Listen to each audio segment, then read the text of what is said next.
ნიკოლოზ, მე მინდა ჩვენ ტელემაყურებლებს უთხრა, ხალხო, რით ვერ ახვდებით?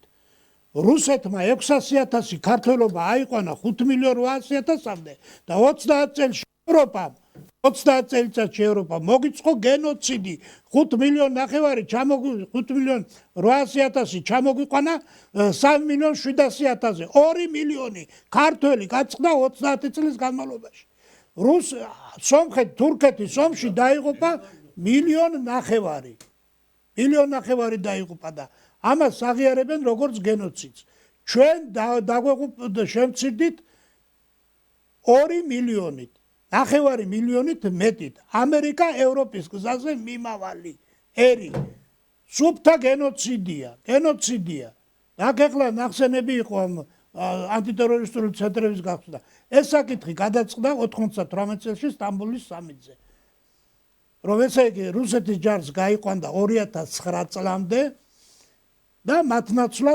ნაცვლად უნდა შექმნილიყო 1500 კაციანი თითო 93-ე პოლკის ბაზაზე ბათუმში და ახალქალაქის დივიზიის ბაზაზე.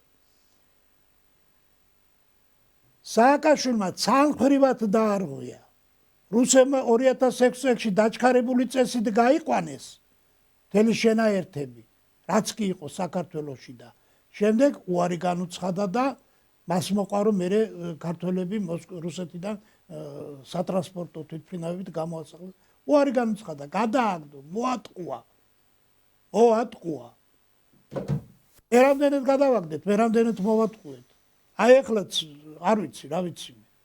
ამიტომ მთავრობამ უნდა ერთი რამე გაითვალისწინოს რუსეთთან ურთიერთობაში, როცა კაცურ სიტყვას იტყვი, რუსები ამ სიტყვას პატივსას სცემენ. ერთი თუ შეცვლიდა, შეგიტრია შეეტრიალებს სიტყვას. აღარავინ პატივს არ აქცევს და ურთიერთობას არავინ არ დაიჭერს.